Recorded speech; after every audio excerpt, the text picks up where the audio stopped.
I can remember the moment we found out we were pregnant with our third child. I was completely scared and nervous. My husband wrapped his arms around me and said, "This is awesome." After looking into his eyes and seeing the excitement, I agreed. It was going to be awesome. We decided not to tell our two other children, who were then 3 and 4, just in case something happened.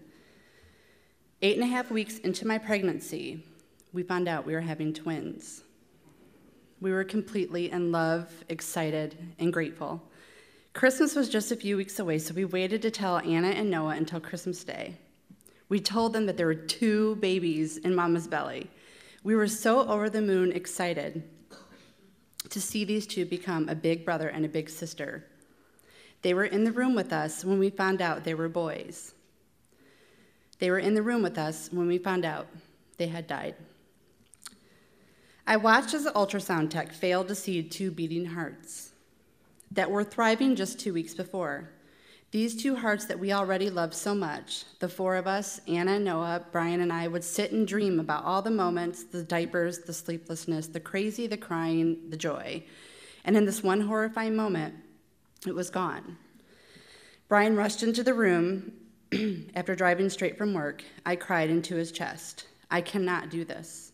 And I meant it. I physically and emotionally could not handle this. I wanted to die. Or I just wanted the pain to stop, and if that meant dying, then so be it, because that pain hurt so much.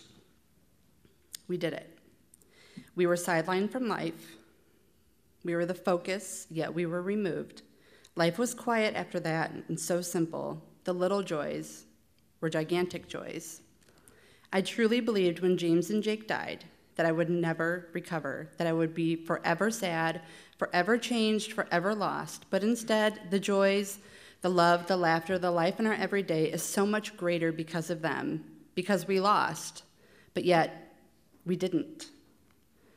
A few months after losing the twins, I woke up a little too late. The kids and I ran around getting ready for school, as was our routine, and we had 10 minutes to spare.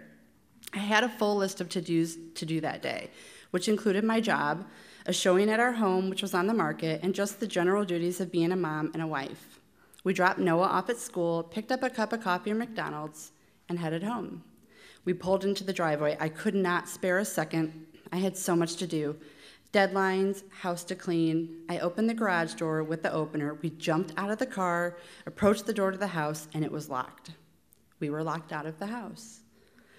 All I could think about was my laptop sitting on the table, and I was unable to access it.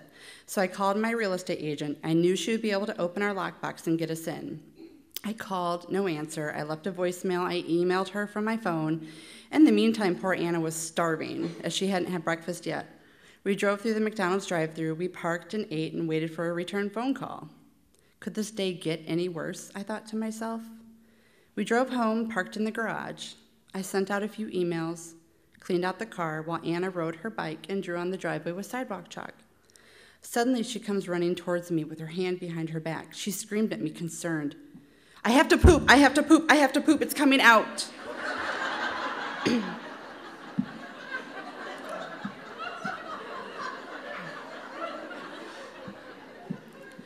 Oh dear. Anna, you're going to have to hold it. You can't get into the house. She shot me a look like, "Honey, there ain't no holding this shit in."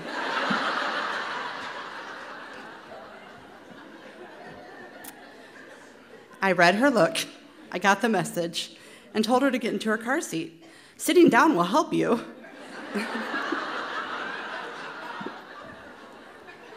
"And I'll drive us to the gas station." "Okay, Mama," she replied. I rushed her. "Hurry, honey, hurry." We went into reverse, and I ran over her bike.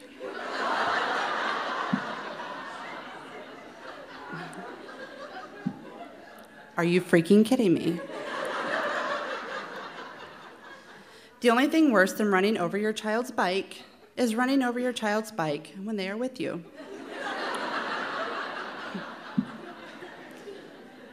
We drove to the gas station, we did our business, and started heading home to, I don't know, sit in the driveway and stare at the broken bike. But instead, I turned in the other direction. My mood suddenly shifted. I surrendered.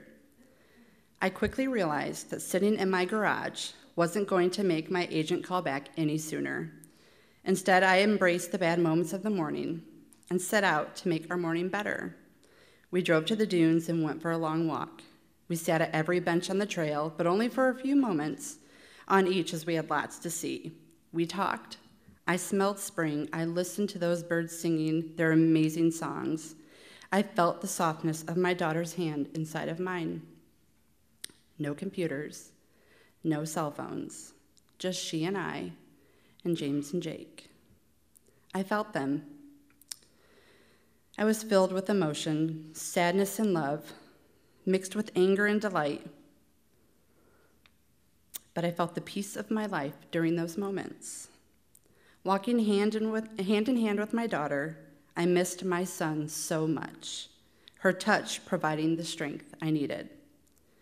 During those moments, while surrounded by trees and birds and flowers and sun and love, so much love, I felt James and Jake had given a gift to me, wrapped in a bad morning, but inside that morning was glory and goodness.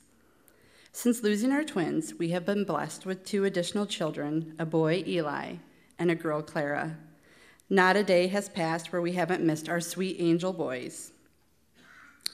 But also, not a day has gone by where we aren't eternally grateful that they are our sons.